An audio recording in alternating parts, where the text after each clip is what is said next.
voudrais parler de Hanouka comme demain soir. Et sachez, mes amis, que la fête de Hanouka, c'est pas juste une fête comme toutes les autres fêtes. C'est une des fêtes qui va rester même après que le Mashiach il va venir. Vous savez que quand le Mashiach va venir, toutes les fêtes, il n'y aura plus rien. Il y aura Purim. Ouais, il y aura Purim et Hanouka, c'est les deux. Mais Sukkot, Shavuot, tout ça, il n'y aura plus rien. Il n'y aura plus rien. Il n'y a que Hanouka et Purim, et surtout Hanouka qui va rester. Shavuot, il n'y aura plus. Pessah, il n'y aura pas. Il n'y aura plus rien. Ni Rosh Hashanah, ni rien du tout. Bezrat Hashem.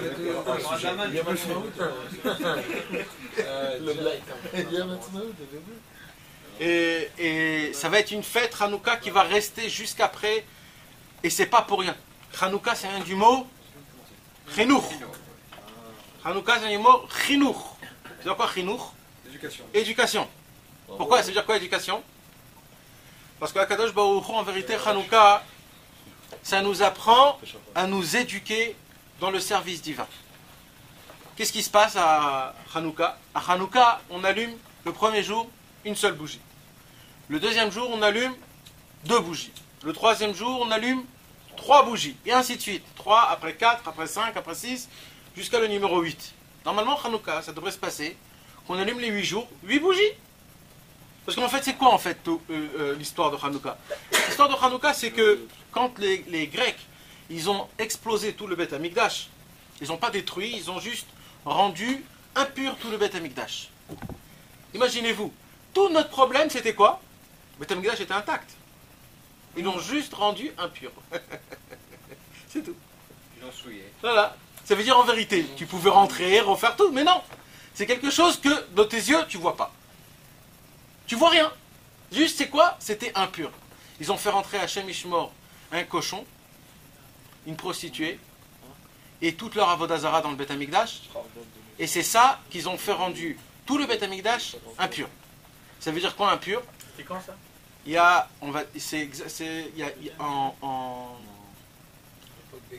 à l'époque des Grecs, ça veut dire il y a 2050 ans. 2050 ans à peu près. Et donc ils ont rendu impur, ça veut dire en vérité, un homme simple comme ça, il rentrait pour voir, il n'y a rien qui a changé. Mais en vérité, tout a changé, mais dans la spiritualité. On ne pouvait rien faire. Le Kohen ne pouvait pas rentrer, personne ne pouvait faire des sacrifices, rien du tout. On va repurifier. Maintenant, pour repurifier, ça prend 7 jours. Pour enlever une impureté, ça prend 7 jours. Mais eux, ils ont besoin de tout de suite allumer. Ça y est, ils ont gagné les Grecs, ils ont gagné tout. Il faut tous les jours faire, c'est une mitzvah. Il faut qu'il y ait la lumière. Donc, qu'est-ce qu'on fait pendant 7 jours? Il faut attendre 7 jours. Mais pendant ces 7 jours, qu'est-ce qu'on fait? On est obligé de le faire. Il fallait allumer quoi? Il fallait d'abord purifier tout le Beth Amikdash. Mais qu'est-ce qu'il fallait allumer? Pourquoi il fallait rentrer là? Il fallait faire la menorah d'abord, allumer la menorah. Parce qu'il y avait une menorah. Oui, mais il faut trouver de l'huile qui n'était pas impure. Il faut trouver de l'huile pure, il faut trouver des mèches pures, il faut même purifier la menorah elle-même. Ainsi de suite, tout. Il fallait tout refaire, tout, jeter de l'eau sainte et de faire des choses pour rendre pur tout le Beth Amikdash. Et eux, ils viennent comme ça, ils ont gagné tout. Les Grecs, ils ont tout gagné. Au Hachem, les Juifs, ils sont rentrés à Jérusalem, tout est à eux. Qu'est-ce qu'on fait pendant 7 jours? Maintenant, vas-y, viens, on cherche. Pour faire maintenant de l'huile d'olive, ça ne prend pas 7 jours. Pour faire de l'huile d'olive, ça prend 3-4 mois. Il faut... Et une petite fiole. Non, mais restez une petite fiole. Alors voilà, ils ont commencé à chercher, Peut-être il y a quelque chose, jusqu'à qu'ils ont trouvé une toute petite fiole d'huile d'olive qui était cachée sur 2 tampons. C'est la raison comme quoi je vois qu'ils n'ont pas impureté. Et ils ont dit, bah, au Hachem, on a pour allumer une seule journée. Et eux, ils ont mis une seule journée, et ça a allumé 8 jours. Et c'est ça le miracle, c'est qu'une petite fiole d'huile d'olive a allumé 8 jours, une quantité que ça fallait rentrer. Ouais, mais moi j'ai une question. Ouais, la question du Beth Yosef? Je sais pas. Vas-y. Vas-y. C'est qu'en gros, nous on fait là un miracle, ok, la fiole elle a allumé 8 jours. Ok, c'est un super beau miracle. Mais en vrai, dans le Beth Amikdash, des miracles, il y en avait une telle. Ouais. Mais là, il y avait des miracles même 10 fois plus Ouais, mais là on fumée qui va à droite. Exact. Il n'y avait pas de mouche, il n'y avait pas de mauvaise odeur et tout ça, exact. Donc, non, mais il faut que tu saches. Sur ça, non, mais moi je te pose une autre question. Tu t'imagines que tu vois le Beth Amikdash, et malheureusement, au lieu de voir tout ce que tu vois, tous les beaux miracles et la présence de Dieu, tu vois dedans des cochons, tu vois de la poubelle, tu vois des excréments, tu vois des prostituées dedans. Tu te dis là, Dieu n'est plus là. Là, Dieu il est parti là. T'as compris, Yigal? C'est un vrai tzaddik, ce Dieu. En vérité, quand les Grecs ils sont venus, ils ont tout éclaté. C'est pour cela qu'on ne peut pas dire qu'il y avait la présence de Dieu, ça veut dire un petit miracle. On attendait, nous, ces miracles, mais il n'y avait pas de miracle. Ils ont enlevé la présence de Dieu. Au moment où ils ont enlevé la présence de Dieu, il n'y avait plus rien. Il n'y avait plus les miracles, il n'y avait plus rien. Tu faisais rentrer une mouche, il y a eu une viande, il y avait de la mouche, ça puait, il y avait des vers de terre. Ça, il n'y avait plus rien. Il y avait plus rien. Après qu'ils ont enfin impurifié, terminé. La Kadosh Baruch Hu ne pouvait plus rentrer. Donc, alors. Mais rien que le combat avec les Grecs, c'était un miracle. Ouais, de ça on n'en parle même pas, Vraiment, je voulais faire un cours dessus, mais je sais pas pourquoi je ne l'ai pas fait. Mais un cours sur rien que la guerre des Grecs, Bémet, je sais pas s'il y a ça en français, mais il faut la lire. Il faut la lire. C'était pas beaucoup les Maccabées. Ils étaient 8. Contre des centaines. Contre des milliards. Tu dis des centaines. Des milliards. Et eux, ils étaient avec des centaines, c'est gérable. C'est magnifique. C'est le film 300 en fait. Mais ouais, exact. Mais c'est pire que ça. C'est pire que ça. On peut même pas expliquer. T'inquiète, tu vois. Parce que les attendent dans un endroit étroit. Montrer le nombre. Dans le Midrash, il dit, comme dans le film des 300 il voulait avec des éléphants. Ouais. J'organise tout ça avec des éléphants énormes. Ouais. Justement, je voulais faire comme tu allais faire. De Matityahu. Un verre. Il a planté l'éléphant. Son travail à lui, c'était d'ouvrir le ventre des éléphants. Vas-y, une technique alors. C'est comme dans le film. Et j'apprends mon frère, moi. Je peux te demander, Mickaël, juste un verre grand et tu mets ce qu'il y a. Nesti, il aime le Nesti. Tiens, c'est ça, hein. Bon, mes amis, venez, on continue parce que c'est important de sortir ce soir avec quelque chose. Ouais, pourquoi 8 jours? Alors, pourquoi alors on C'est fait... le temps de purifier tout le reste? Voilà. Et juste au moment où ça s'est éteint, ils avaient assez pour partir dans l'endroit, pour amener l'huile d'olive, pour emmener ce qu'il faut et rallumer comme il faut. Donc Akadosh Baruch Hu, il a fait montrer au peuple juif comme quoi il est avec eux même dans les moments les plus durs et les plus durs. Quoi.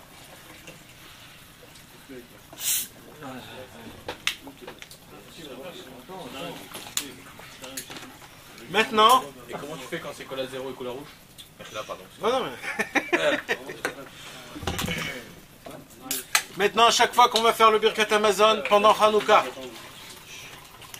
et à chaque fois qu'on va faire le Shmona Esrei, la Hamida, on doit rajouter un petit paragraphe. Qu'est-ce qu'on rajoute dans le paragraphe? Ve'al Nissim ve'al Purkan. Bimei Matityahu ben Yochanan Kohen Gadol Hashmonaï.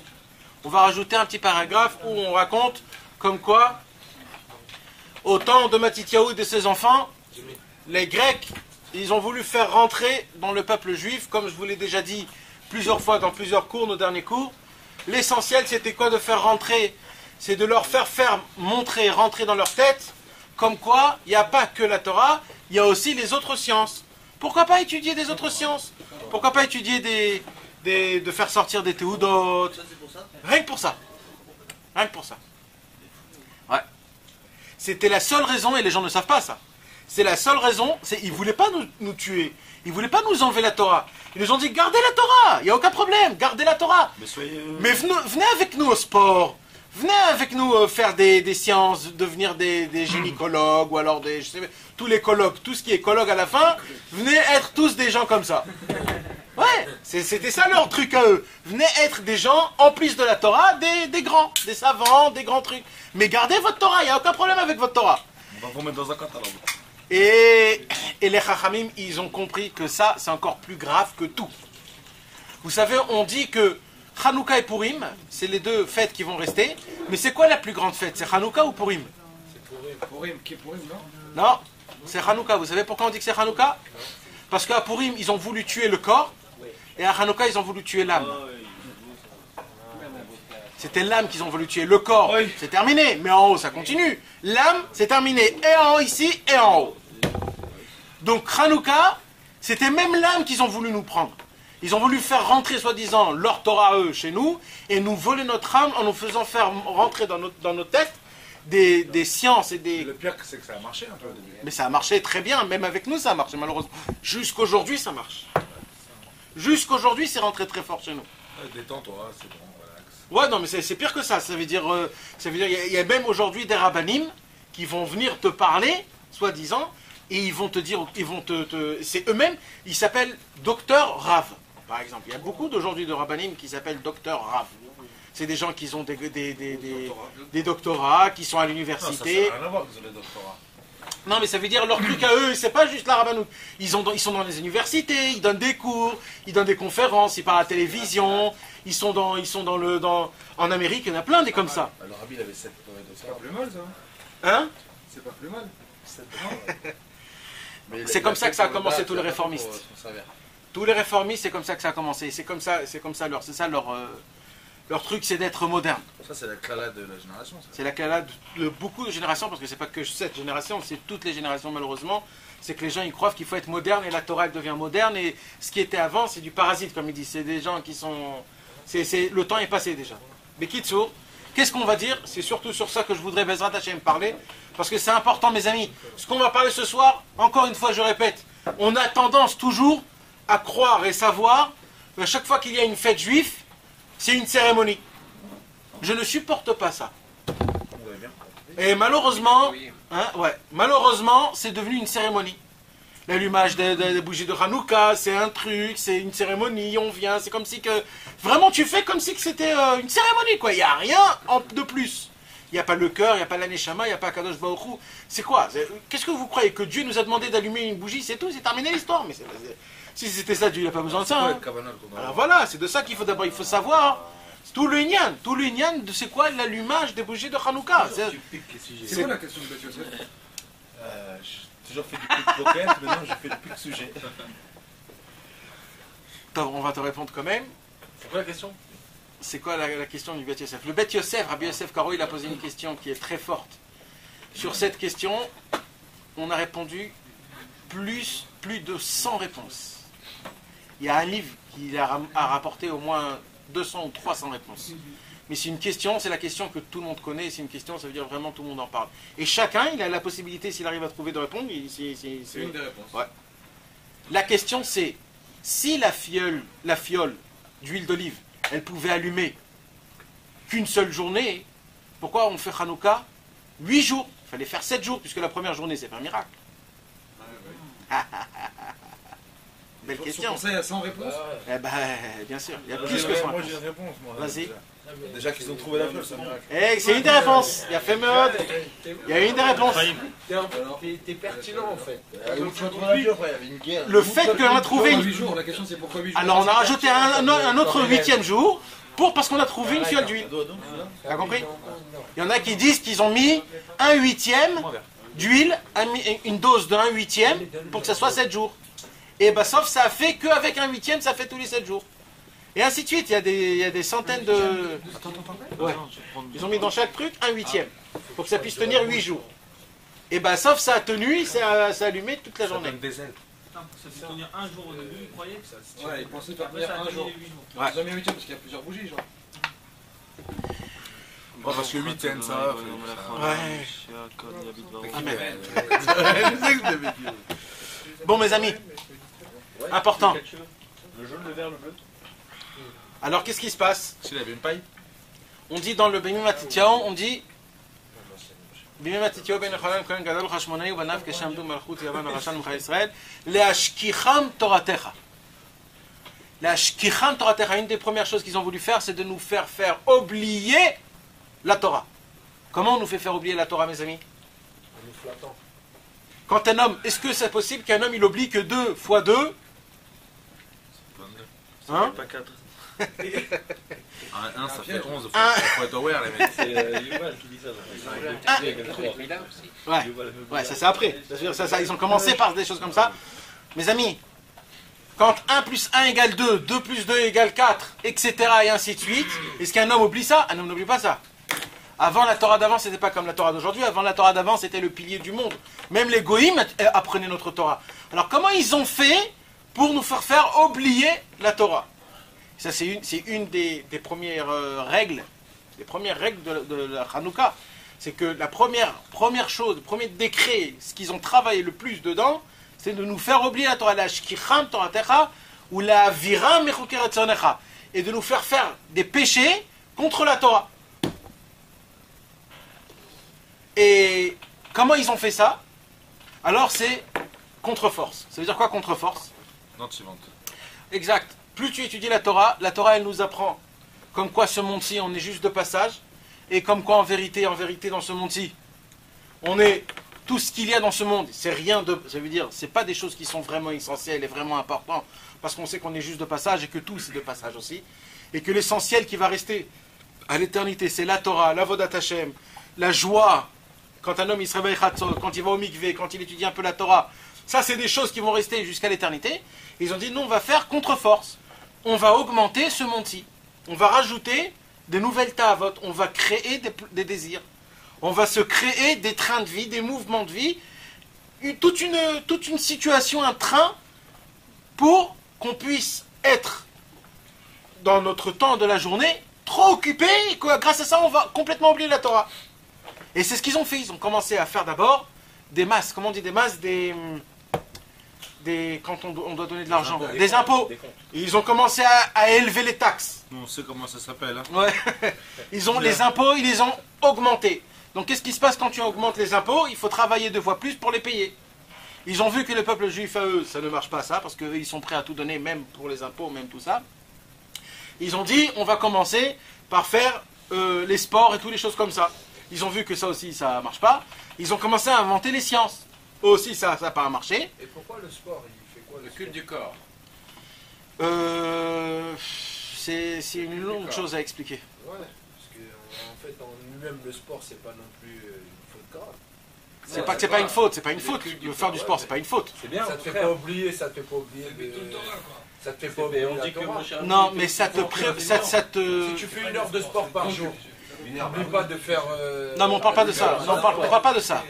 On parle pas de ça. te détourner, mon quand tu vas faire que du Quand on parle du sport, je parle pas du sport. Je parle du jeu. Le sport. Le jeu. C'est ça. Le jeu, il est pas bien. Le sport, il n'y a pas de problème au sport. Ouais. Sauf si le mec qui va être bodybuilding, ça on parle pas d'un homme comme ça. On parle d'un homme qui est fait pour sa brioute. Voilà. Pour qu'il puisse se sentir bien, pour bien respirer, pour que son cœur il soit comme il faut, etc. etc. Mais le problème, c'est le jeu. Quand ça devient un jeu et quand les gens ils commencent à jouer, que ça devient un kiff, et un vice, et tu es dépendant, et quand il y a un match, tu dis je suis obligé d'y aller, ou alors les gens ils mettent de l'argent, etc. Et tout ce qu'il y a au-dessus, ça devient une vie en entière. Ça devient une vie.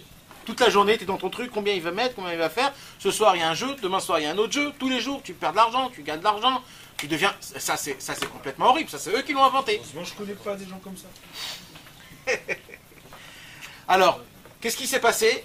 Ils ont augmenté de petit à petit tout ce qu'il y a dans ce monde-ci pour essayer de nous faire oublier.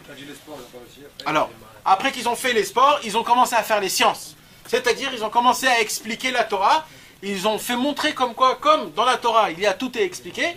Eux, ils ont dit, nous aussi, on a notre façon à expliquer les grandes choses, etc.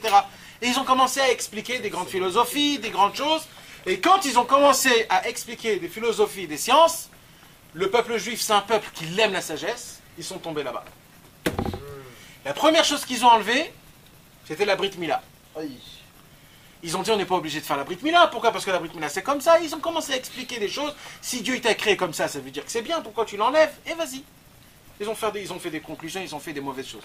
Après, ils ont enlevé Rosh Chodesh. Bien expliqué parce que quand même, la Brit Mila, c'est la base même de la Torah. Ouais, mais je vais t'expliquer quelque chose. Tu sais, la sagesse est quelque chose de très très bien. Mais quand la sagesse, elle est akoum, c'est-à-dire elle est tordue, il n'y a rien à faire. Parce que c'est de la sagesse. Mais si elle est tordue, c'est de la sagesse quand même. C'est beau. C'est comme un exemple, quand tu vas aller, par exemple, Chas Shalom, je ne sais pas si on peut dire ça, mais va dans une université. D'accord? Tu peux être dans un cours de 2h30, ils vont te parler pendant 2h30 du tonnerre. Pendant 2h30, il y a un mec qui va t'expliquer des trucs sur le tonnerre. Eh bien, il y a des gens qui vont.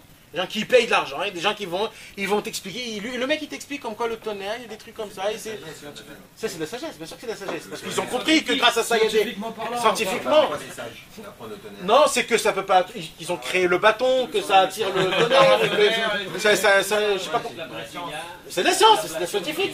C'est de la chorma, c'est de la sagesse. Ça s'appelle de la sagesse. Savoir comment se comporter, comment se... Ouais, ça, toi tu parles maintenant grâce à la Torah, mais imagine-toi avant ça. Ça s'appelle quand même une sagesse pour un goy. C'est une sagesse. D'accord? Il y a des. Et il n'y a pas que ça, hein. Là je t'ai dit quelque chose encore, on va dire que c'est encore ok, mais tu sais, si tu rentres à internet et tu commences à voir le truc, tu tombes par terre. Comment il y a des gens, des milliards de gens qui s'assoient et qui sont prêts. C'est comme quand il y avait l'an 2000, là, tout le monde a cru qu'elle singes, avoir le quoi, bug, quand ils sont on partis était dans dans des déserts, ils sont partis apprendre à chasser, frère. C'est comme on te dit l'homme descend Ils du ont singe, dépensé des etc. milliers d'euros pour apprendre à survivre. Non mais je vais aller encore plus loin. Ils sont NASA, sortis morts de là-bas. la NASA, ils dépendent combien? Des milliards et des milliards de dollars par année. Et tout ça pourquoi? Pour voir est-ce qu'il y a une mouche dans le Mais mag. ça sert, ça fait avancer les choses. Ouais, tu vois. Mais nous, on n'a pas vraiment besoin de ça. Non, nous, on n'a pas besoin, nous. Mais non, mais tu t'imagines. Ah oui. Mais non, mes amis, c'est. Écoute, Non, je vais vous dire, c'est-à-dire, nous, sans qu'on le sache, on est même pris au piège un petit peu parce que il y a des fois, on a possibilité d'avancer et non, on se claque dans un truc, on bouge pas, et des années, et des heures, et des heures, et des heures, et des années, des mois, qu'il faut filer, on n'avance pas et on croit que c'est bien et que. Mais en vérité, il n'y a aucun concret dans tout ça, il n'y a aucun concret. Comment tu peux. Regarde, par exemple, un exemple qui est le plus simple, d'accord? Platon, le grand philosophe qui a dévoilé des grandes philosophies et tout ça, etc., etc. Un jour, on a trouvé Platon avec la meuf de son ami.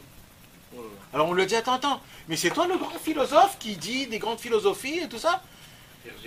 Alors il lui dit, oui, c'est moi. Alors il dit, mais comment tu te conduis? C'est exactement l'inverse de tout ce que tu dis. Pendant des années, tu as parlé des choses. Il a dit, il n'y a aucun problème. Moi, quand je suis dans l'université, je suis Platon. Quand je suis dehors, je suis qui je suis. Je fais ce que j'ai envie. Ça veut dire, ce mec, il y a une différence qui est énorme. je suis Dupont.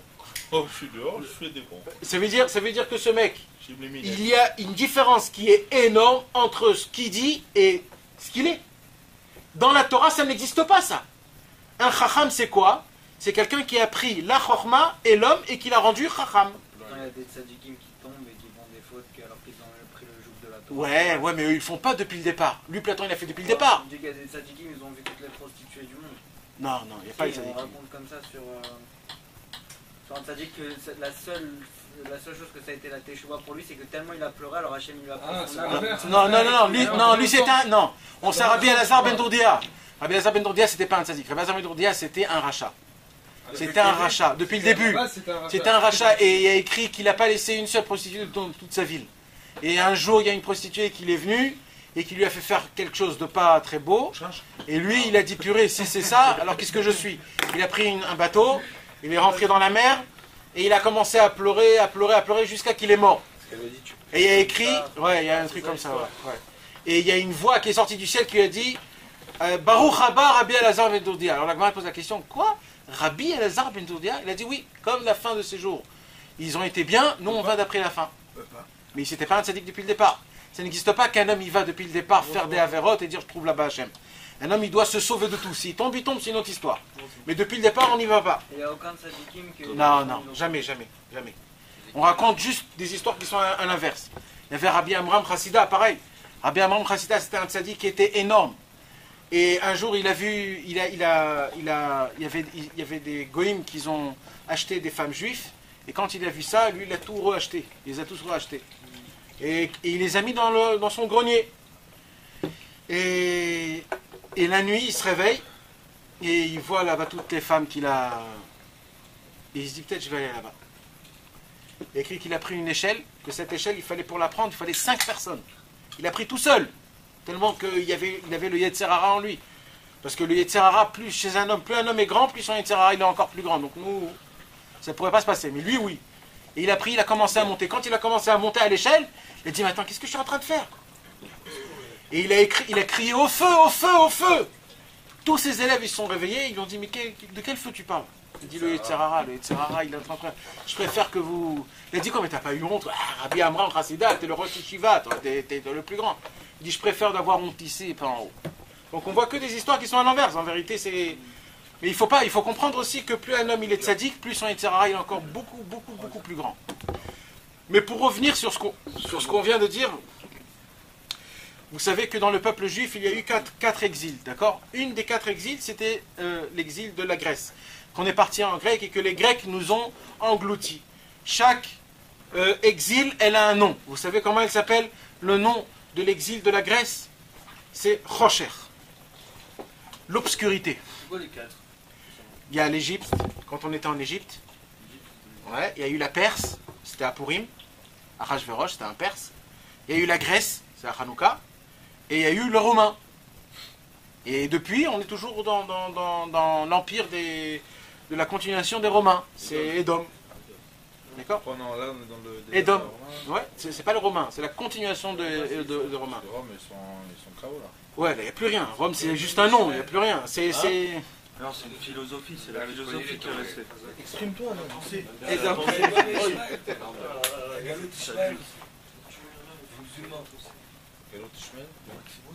Ouais. Esav et Ishmael, les deux ensemble.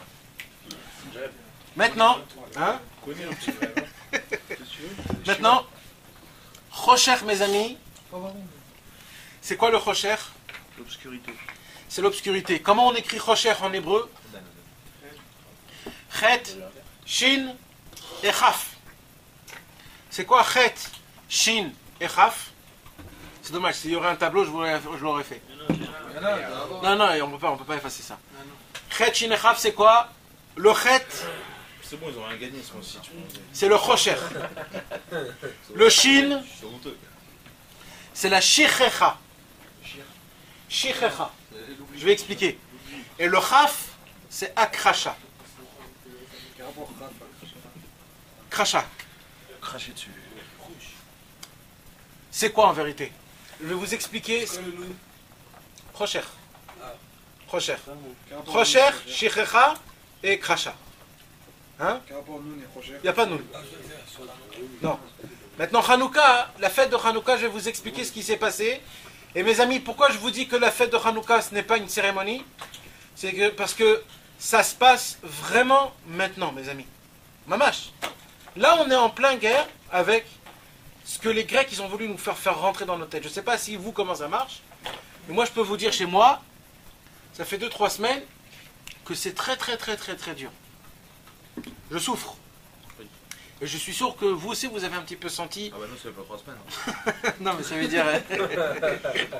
Non, mais ça veut dire... Non, ça veut dire que c'est quelque chose de spécial. Ça veut dire... Pourquoi? Parce qu'en vérité, c'est ce qui se passe. Comme ce qui s'est passé avant, maintenant, c'était en plein milieu de guerre. Mais en vérité, de quelle guerre on parle? On ne parle pas de guerre. C'est une heure qu'il attend.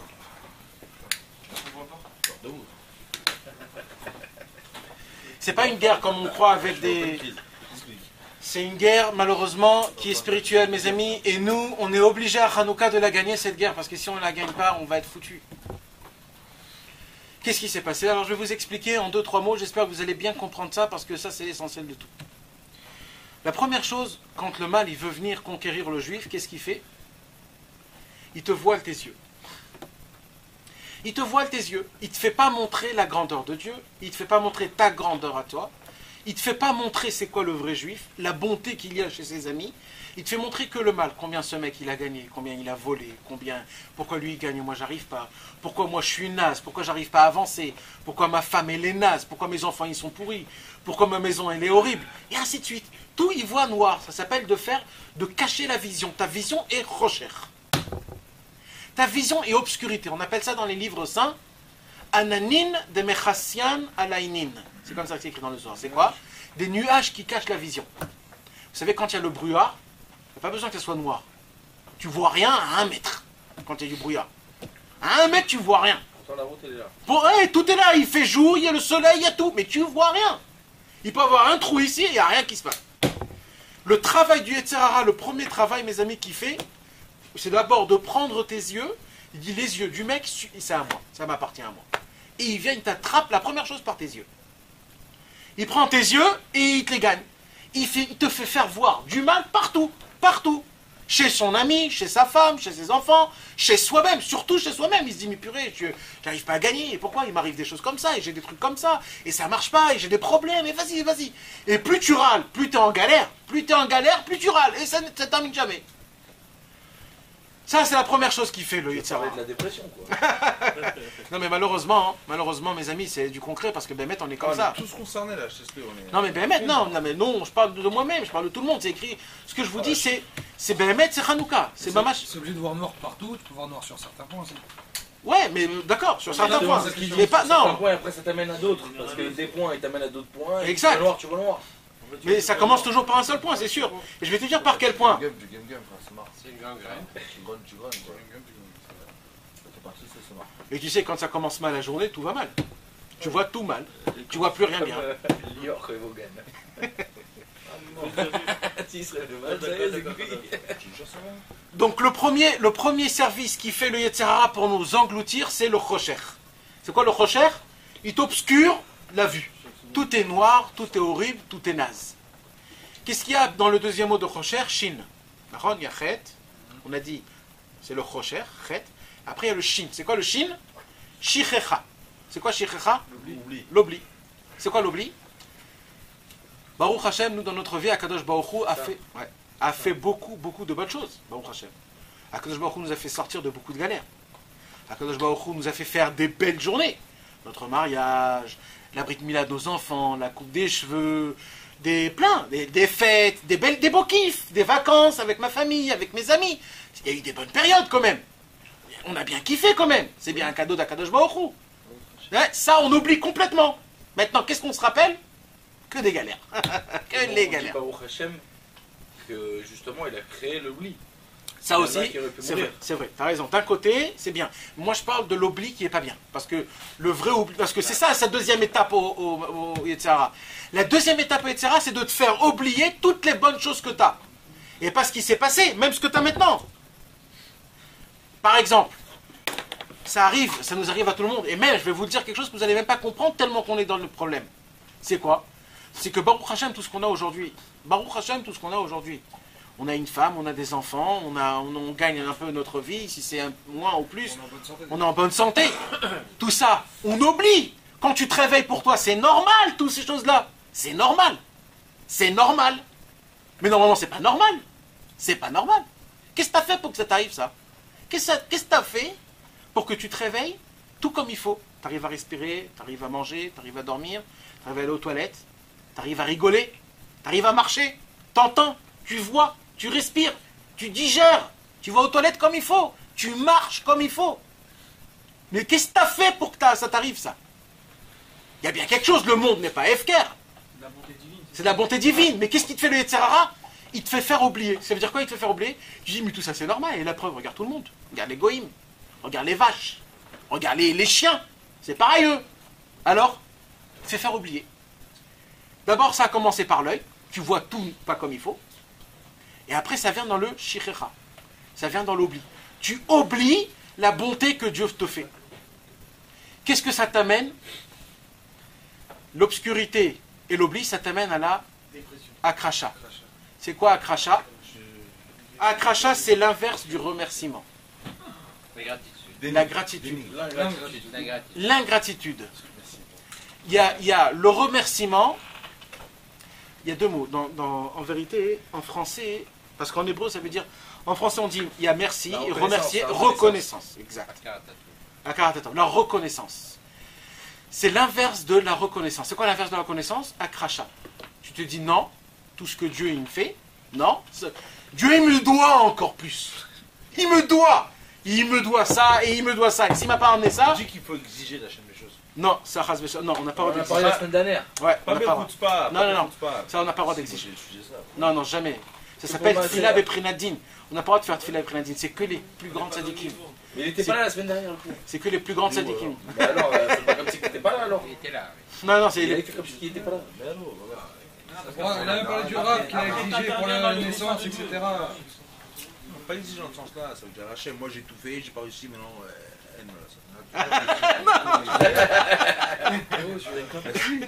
non. Il faut tout demander, il y a Je suis écrit... dans ce stade-là. Oh. Non. Il y a écrit comme ça, il y a écrit que Eved Lifner Rabo. Il faut demander à Akadosh Baruch Hu des demandes.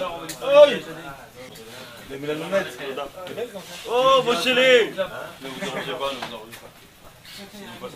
Faut demander quoi, Nathan? Il faut demander à Akadosh Baruch Hu, égal. Il faut demander à Akadosh Baruch Hu comme un serviteur demande à son maître. C'est-à-dire en suppliant et en Betfilot et Betachanonim. C'est pas le coup, c'est pas Chaz Shalom, mais ça veut dire- Non, mais exiger de dire Hachem, t'es obligé de me faire comme Pas ça. obligé, mais genre, j'ai tout fait maintenant, je suis dans les... Non, y a pas. Non, on peut pas. On peut pas. Ah ouais, ça s'en est... Ah ouais, là. Tu peux avoir tout fait de toute façon. Comment? Je pensais que t'as tout fait, mon frère. C'est encore mieux quand tu supplies à Kadosh Baruch Hu. Crois-moi que ça va encore plus vite. Quand tu supplies à Kadosh Baruch Hu, ça va plus vite. Le chlore, il a... Ah, le chlore, tu sais c'est quoi qu'il faut le faire? Le chlore, il faut le faire en oi. Il faut pas arrêter. Mais mec, il faut pas arrêter. Non mais je vais te dire, Igal. Mais je compris très bien ce que tu viens de dire. J'ai compris. Sache une chose, Igal. Tu sais comment... C'est une preuve des moulins, ce que je dis là. Ouais. Mais je vais t'expliquer. T'as raison à 100%. À 100%, t'as raison. À 100%. Quelqu'un qui est pas imami, là. Ouais, il dit ouais. T'as raison, mais t'as raison. Il va chercher ailleurs. T'as raison. C'est un homme qui est la Emouna qui parle comme toi. T'as raison. Mais quand même, c'est pas bien quand même. Et je vais t'expliquer. Tu sais comment tu fais exiger à Hachem? Pas en lui demandant à Hachem, t'es obligé de me faire comme ça. Pas me menacer. Tu sais comment? Et je te promets, Igal, je te promets. C'est dommage que... Comme si je m'envoyais avec Vincent, il me défonce. Non, pas moi. Non, faut savoir que tout est pour le bien et là tu seras gagnant. Non, si tu veux vraiment exiger à Kadosh Baruch Hu, c'est tu vas quelque part. Mais mec, tu vas quelque part, dans une forêt ou dans un endroit où il n'y a pas de gens, Moi, terrasse. et crie de toutes tes forces. Tu cries à Hachem de toutes tes forces. Mais ben, mec, Je l'ai fait il y a 3 mois. Il y a 3 mois, j'ai genre un peu crié un peu fort. Moi, je crois qu'on avait un truc. Je vois pas un mec sur le toit en face. Parle comment? En train de faire, oh, c'est mon frère. Il était KO, lui. Il m'a crié quoi? non, crier, juste crier. Tu sais, quand quelqu'un il a mal, il crie. Il dit aïe. Quand tu reçois un piquement ou quelque chose, tu dis aïe. D'accord? Le Yetzirara, il ne pique pas, il nous poignarde. Qu'est-ce qu'il faut crier? David Ameller. Crier de douleur, on crie? Comme si que Hachem, j'en peux plus. Et tu cries de toutes tes forces. Un jour, Rabbi Nathan, il est venu. Il faut ne plus un pouvoir pour arriver à ça. Et ben Rabbi Nachman il dit n'attendez pas ça. Il dit Rabbi Nathan, n'attendez pas parce que ça va arriver. Si tu fais pas, ça va arriver. C'est pour ça qu'il dit Rabbi Nachman, n'attendez pas ça. Faites-le bien avant. Un jour, Rabbi Nathan, il est venu chez Rabbi Nachman, vous allez le voir dans le livre, Rabbeinu. Parce que on revient à ce que tu dis que ça commence par un petit point et aujourd'hui on en est à des petits points. C'est pour ça qu'il ne faut pas attendre. Mais exact. Il faut attraper quand c'est encore frais. Un jour, Rabbi Nathan, il est venu chez Rabbi Nachman et il a dit Rabbeinu, j'ai tout crié, j'ai tout prié, j'ai tout fait. Et Ça vient pas. Voilà, ça vient pas. Rabbi Nathan, il a dit ça.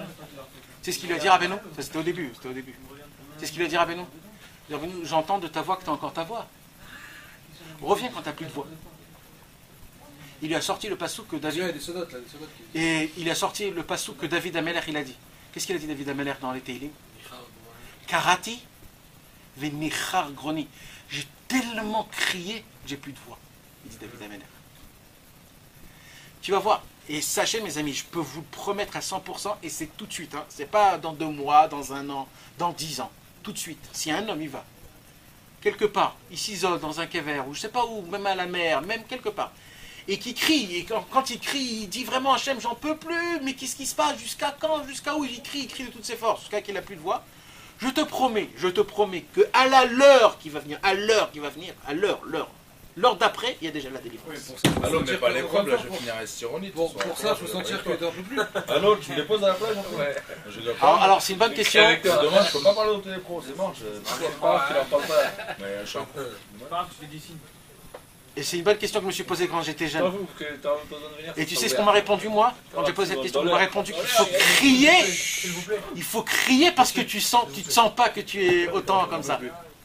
Rien que pour ça, il faut crier. Lui dire combien? Attends, je dors tellement. Il y a le bulldozer qui fait du bruit, je dors, je suis tellement à la masse. Ça veut dire le Yetzirah me pique tellement que ça me fait plus rien. Mais attends, là je suis vraiment mort. Là, je suis un mort vivant. Mais d'un côté, on te dit qu'il faut être joyeux. Faut être... Eh, très bonne raison, très bonne question, Michael, c'est bien. Ouais, mais 1 heure par jour. Voilà, c'est ce qu'il vient de dire. Rabbi Nachman, il dit, tu as la possibilité de faire ça que si tu es 23 heures par jour joyeux, l'heure après, la 24e, tu pourras faire ça. C'est là où tu vois si c'était... Et là, tu vois si c'était vraiment comme il faut. De la concurrence là. Tu pourras faire la vraie idée des doutes, le vrai que si tu es 23 heures par jour joyeux. Et après, tu as 1 heure de ça s'appelle le cœur brisé, l'élève Nishba. Ça s'appelle pas Chas Veshalom, dépression. C'est pas dépression. Dépression, c'est Esav, c'est pas à nous. C'est le cœur brisé. Et pour le cœur brisé, tu crées Hachem, c'est-à-dire c'est pas le Yehush. C'est pas le, comment on dit, c'est pas le désespoir, Chas Veshalom, on parle pas de ça. C'est le chlore. C'est le chlore, ça veut dire j'en peux plus. Ouais. Ça veut dire, Hachem, t'es obligé de faire quelque chose là, je peux pas. Mais mes amis. On peut déjà t'obliger, tu es tombé dans le piège. Non, on peut pas dire que t'es obligé. Après tout quand même, tu peux pas dire ça. Si, une fois que t'as plus de voix. Après que t'as plus de voix, ouais. Après que t'as plus de voix, tu peux dire. Ouais. Mais attendez, maintenant, mes amis, là, on s'est un peu égaré, mais il faut que je récapitule. Ouais, mais c'est exactement ce qu'on entend. Non, mais il n'y a aucun problème. Bezrat Hashem, si vous voulez, c'est. Mais parce que c'est important, mes amis, que Hanouka, c'est ça. Il faut que vous sachiez c'est quoi le vrai Hanouka. Non, le vrai Hanouka, c'est pas juste d'allumer les bougies, mes amis. C'est d'allumer la flamme qu'on a dans notre cœur qui s'éteint. C'est ça le vrai Hanouka. C'est pas juste d'allumer des bougies comme ça, de dire c'est bien, c'est beau. Mais la bougie, elle est en nous. Il faut l'allumer en nous, la bougie, mes amis. C'est ça le vrai Hanouka. C'est d'allumer les bougies en nous. C'est notre cœur qui est en train de mourir, d'anigoser, de bouger comme ça, et de dire j'en peux plus, j'ai plus rien. C'est ça qu'il faut allumer. C'est ça Hanouka, le vrai Hanouka. C'est d'allumer la bougie, la flamme. Le judaïsme qu'on a en nous qui est complètement à plat. Il est complètement à plat. Maintenant, comment... Alors, d'abord, il faut que je vous explique. Qu'est-ce qui s'est passé qu'on a mis notre flamme à plat? C'est ce que je vous explique. La première chose que le Yetzer Hara, malheureusement, il nous a complètement rentré en nous, c'est qu'il nous a fait faire rentrer en nous le Rocher. C'est quoi le Rocher, encore une fois, vous vous rappelez, mes amis? C'est de voir partout noir. Tout négatif. Moi, ma femme, mes enfants, mes amis, le travail, tout le monde. Tout noir. Ça peut être qu'une seule chose aussi, je vous dis juste des exemples, quoi. Ça peut être que sa femme, ça peut être que son ami, ça peut être que son travail, ça peut être que soi-même aussi. Mais le travail du Yetzer Hara, c'est d'abord de te voiler ta vue. Il te fait le Rocher. Après, il y a le deuxième, c'est quoi le deuxième mot de Rocher? Shin. C'est quoi Shin? Shichecha. La deuxième chose qu'il te fait, il t'oublie les bontés que Dieu t'a fait. Tu te dis, purée, il n'y a plus rien. Parce que vous savez, ça je ne vous ai pas dit, parce que c'est quelque chose normalement qui est normal. Mais vous savez que Rabbi Nachman, il nous apprend quelque chose de très grand. Rabbi Nachman, il dit comme ça. Et on apprend ça de Yosef Hatzadik. Vous vous rappelez qu'est-ce qui s'est passé quand il y avait l'épidémie, pas l'épidémie, la famine en Égypte? Qu'est-ce qu'il a fait Yosef? Il a dit, il y aura 7 années d'abondance et 7 années de famine. Alors il a dit à Paro, qu'est-ce qu'il faut faire? Quand il y aura les abondances, on va prendre plein de graines et on va les garder pour la famine. Parce que quand il y aura la famine, il n'y aura pas de graines. Donc pendant les 7 années d'abondance, on va prendre plein de graines, on va donner à tout le monde un petit peu, pour en garder quand il y aura la famine. Il dit Rabbi Nachman, ça c'est un secret énorme. Que quand un homme ça va bien, dans sa vie, tout va bien. Non, il faut qu'il le garde dans sa mémoire. Il faut qu'il le garde dans sa mémoire que quand il y aura l'époque de la famine, c'est-à-dire quand ça va aller mal, rappelle-toi de ce qu'il y avait quand c'était bien. Parce qu'on est sûr que ça va aller mal. Même si on est sûr, même si on n'est pas sûr. Parce qu'on a dit que le monde, il est rond. Le monde, il est rond. Donc, c'est pas que ça va obliger à être mal. C'est une époque, quoi. C'est des fois il y a des hauts, il y a des bas, ça dépend. Mais ça veut dire l'histoire, c'est de ne pas oublier de prendre de l'énergie que j'avais quand c'était bien et de le mettre quand ça va mal. Qu'est-ce qui se passe quand un homme est malade, mes amis? Quand quelqu'un il est malade cliniquement, ça veut dire dans son cerveau. Qu'est-ce qu'il lui fait, le psychologue? Il le tue. Ouais, d'accord. Non, mais ça veut dire le psychologue, en gros, qu'est-ce qu'il lui fait faire? Il lui fait faire voyager quand il était petit, dans son mariage, ces bonnes choses qui s'est passées. Les bennes, pourquoi? Pour le faire revivre. Il le remet pour le faire revivre les bonnes. Pour pas qu'il se dise dans ma vie il n'y avait que des mauvaises choses. T'as compris? C'est ça l'histoire. Et bien c'est exactement pareil. La première chose qui fait le Yetzer Hara, c'est de te faire oublier toutes les bonnes choses que tu as eues dans ta vie. Et c'est quoi la troisième? Un crachat. Un crachat, c'est quoi un crachat? L'inverse du remerciement, l'inverse de la reconnaissance. Tu dis que Dieu me doit tout. Et voilà, il commence à se rebeller à Dieu. Et quand il se rebelle à Dieu, le Yetzirah, il a dit j'ai gagné. Ce juif, ça y est. Allez, celui-là, il est dans ma poche. C'est terminé. Un deuxième, next. C'est comme ça qu'il a fait avec les Grèces. Quand on était dans la Grèce, en Hanouka, c'est comme ça qu'ils nous ont gagné. La première chose, c'était de nous aveugler. La deuxième chose, c'était de nous faire oublier. Et la troisième chose, c'est de se rebeller contre Dieu, complètement à l'envers. Et comme ça, ils ont gagné. Qu'est-ce qu'il dit Rabbi Nachman? Yeme Hanouka, hem Yeme Hoda'a. Hanouka, c'est la fête de quoi, mes amis? Juste de remerciement. Vous voulez que je vous dise un grand chidouche? Le Shulchan Aruch, il dit un chidouche qui est énorme, énorme, énorme. Il dit à Hanouka, il n'y a pas besoin de faire aucune séouda. Maintenant, vous savez ce qu'il dit? Et si quelqu'un fait une séouda, c'est pas une séouda de mitzvah. C'est pas une séouda de mitzvah. C'est une séouda normale, comme tous les jours. Kiff, quoi. Normal. Aucune mitzvah. D'accord? Maintenant, il dit un chidouche, le Shulchan Aruch. Il dit maintenant, si vous louez Dieu dans la séouda à Hanouka, par exemple, je sais pas, quelque chose qui s'est passé, j'ai reçu une balle, ça m'a pas tué. Hein? Ouais. Je connais un mec que ça lui est arrivé. Ouais, je suis sorti. Ouais, j'ai pas fait exprès. Ouais, j'allais me faire écraser, je me suis pas fait écraser. Mon fils, il est sorti d'une grande maladie. Moi, si un homme, il raconte quelque chose pour louer Hachem, cette séouda, elle devient une séouda de mitzvah. Et tout ce que tu as mangé, ça devient une mitzvah. Imagine-toi, c'est quelque chose d'énorme. Ça change de critère complètement. Ça veut dire, tu peux manger une séouda comme un goinfre, comme un cochon, et tu peux manger cette même séouda, mais dans cette séouda, tu dis, pendant Hanouka, hein, là on parle que de Hanouka, qu'un homme, si un homme, il fait une hallel, une oda, un remerciement ou une louange qu'on fait à Dieu, cette séouda, elle devient une séouda de mitzvah, et c'est une mitzvah d'amener un ami qui fait avec toi du pain, qui mange du pain et qui fait une séouda, c'est une mitzvah. Alors on peut faire une séouda que parce qu'on est juif. Si vraiment tu le ressens, ouais. Baruch Shelo Hasani Goy. Baruch Shelo Hasani Goy. Il faut vraiment le ressentir. Comme quoi, Baruch Hashem, mon Dieu, je suis un juif, j'ai des possibilités qui sont énormes, j'ai la vie éternelle. Il faut organiser cette séouda. Mais est-ce que vous comprenez ce que je vous dis, mes amis? C'est quoi la séouda de Hallel? Pourquoi c'est ça? Parce que ça, c'est exactement l'inverse. Nous, on nous a fait faire tomber, comment? Parce qu'on a dit que Dieu, il me doit tout. Mais là, à Hanouka, je fais montrer à Dieu qu'en vérité, moi, je te dois tout. Moi, je te remercie. Donc, en fait, c'est le tikkun de ce que je suis tombé. Hanouka, c'est la fête que du remerciement. Hanouka, ça nous apprend à remercier Akadosh Baruch. Et vous savez sur quoi? Sur les choses qu'on ne sait pas. Et c'est quoi la preuve?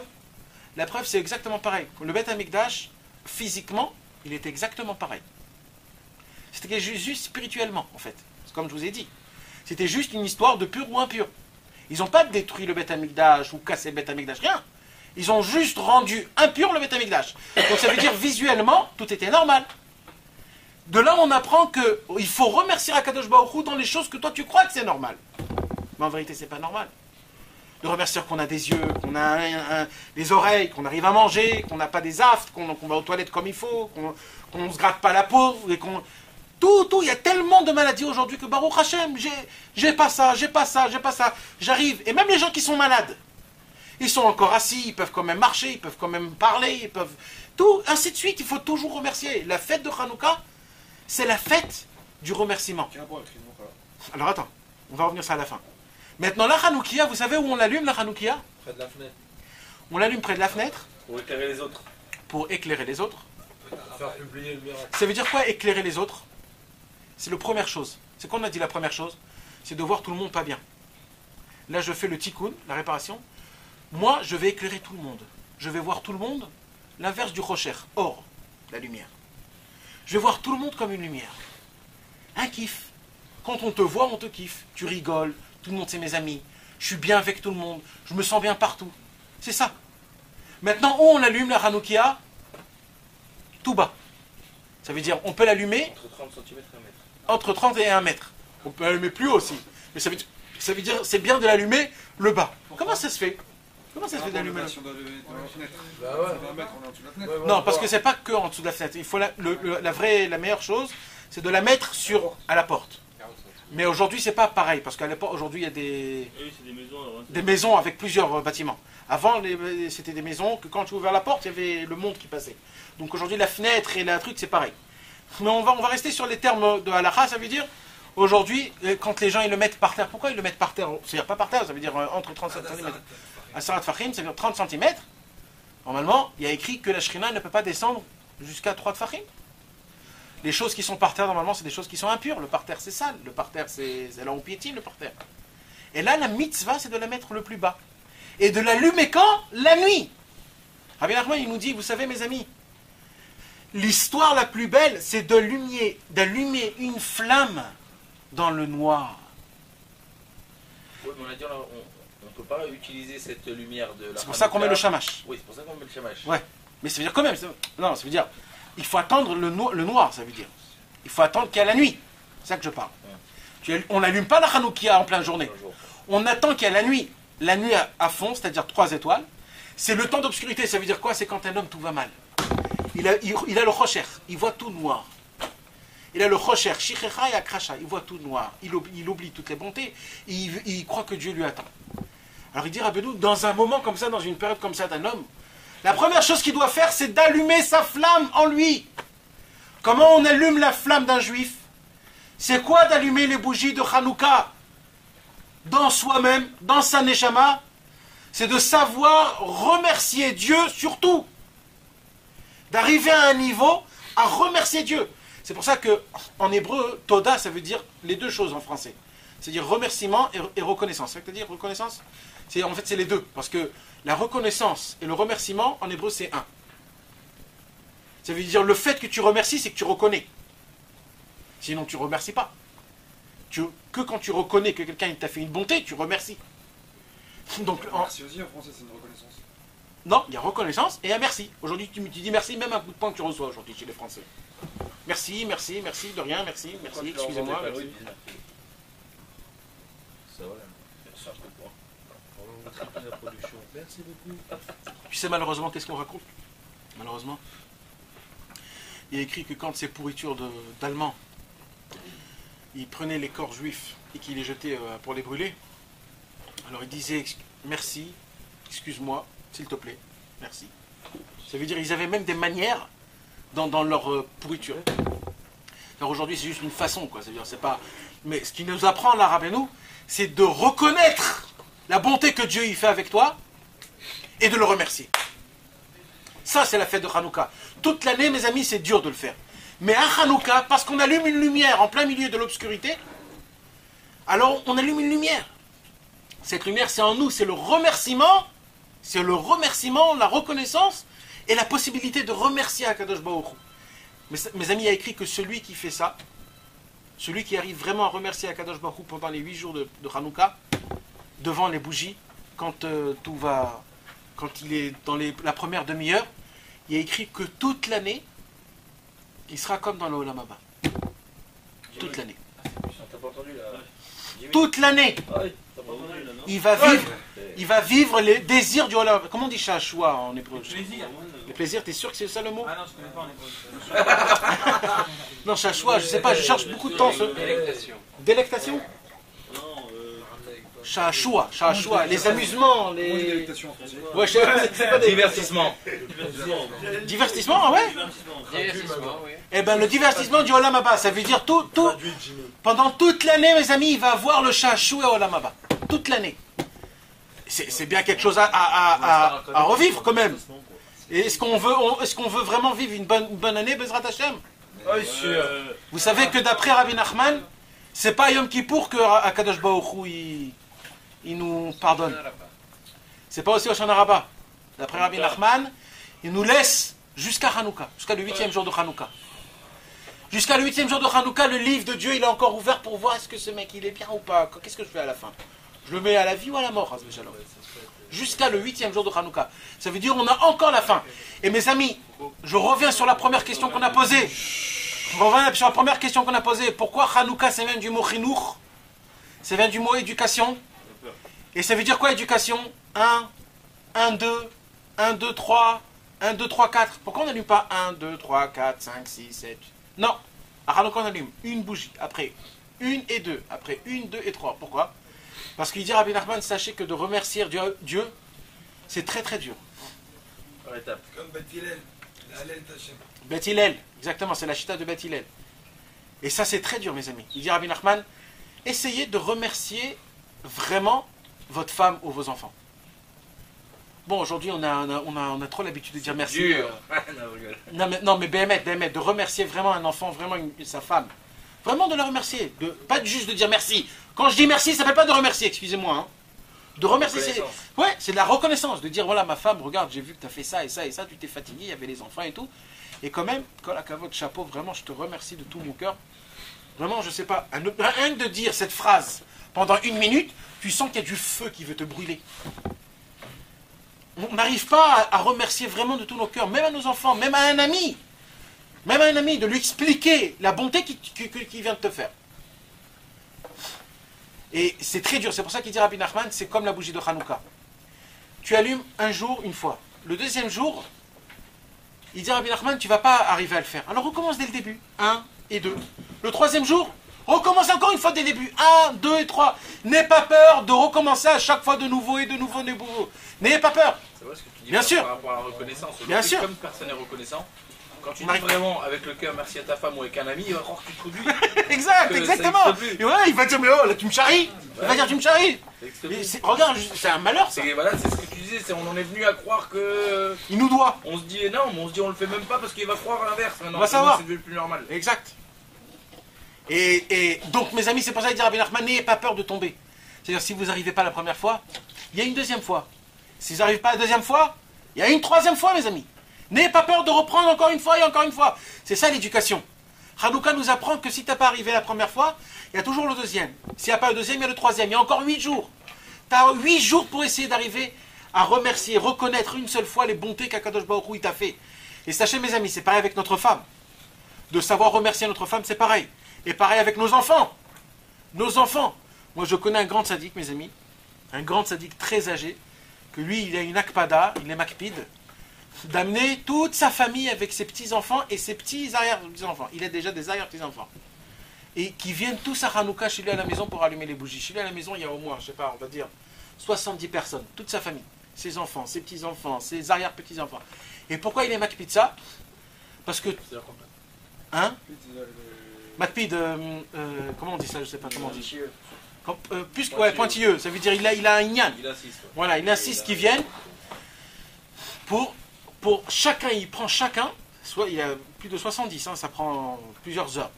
Chacun, pendant tous les 8 jours de Hanouka, il remercie, il reconnaît tout ce que chacun il a fait, ce qu'il lui a apporté, de plein de choses. À ses enfants, ses petits-enfants, chacun de il dit, toi mon garçon, c'est bien, tu m'as fait ça, tu m'as fait plaisir quand j'étais jeune et tout ça, jusqu'aujourd'hui. Et comme ça, et même ses petits-enfants, des tout petits, tu le vois, il s'assoit avec des petits-enfants, il joue avec eux à la toupie. Il dit, regarde comment, quel plaisir tu me fais, merci mon petit-fils, il embrasse. Vraiment, c'est un travail de remercier, parce que quand quelqu'un il fait ça, vous savez, imaginez-vous l'enfant quand il voit son grand-père faire ça. Il se dit, purée, il remercie des choses que même moi je fais même pas attention. Ça veut dire que c'est quelque chose quand même. Donc je suis important, j'ai quelque chose, je suis une personnalité. Donc quand quelqu'un il sait reconnaître, il sait remercier, vous savez, il y a une halakha dans la Gemara, que quelqu'un qui ne sait pas reconnaître une bonté, on ne lui fait pas des bontés. On n'a pas le droit. Quelqu'un qui n'a pas de akaratatov, ça s'appelle un kfuitova. Quelqu'un qui ne reconnaît pas la bonté que son ami lui fait, on n'a pas le droit de lui faire une bonté. Pourquoi? Parce que lui, il va croire que tu es obligé de me faire cette bonté. Donc c'est pareil avec Hachem. Si nous, on ne reconnaît pas les bontés que Dieu il fait avec nous, Dieu ne nous donne pas des bontés. Parce qu'on n'arrive pas à le reconnaître. Donc Hanouka, mes amis, c'est le chinour, c'est l'éducation. C'est maintenant que ça commence. La vraie année commence maintenant, dès demain soir, Bezrat Hashem. C'est la vraie année, c'est le vrai Rosh Hashanah qui va commencer. C'est là qu'on peut tout commencer et qu'on peut tout reprendre depuis le début, Bezrat Hashem. Alors je vous bénis tous, Bezrat Hashem, que demain soir, Bezrat Hashem, et pendant ces 8 jours, qu'on puisse le maximum de prendre de lumière, des bougies de Hanouka, pour que ces lumières, nous-mêmes, on puisse nous les allumer chez nous dans notre corps. Amen. Et qu'on puisse revivre, faire renaître l'âme, la flamme juive qu'on a en nous, Bezrat Hashem.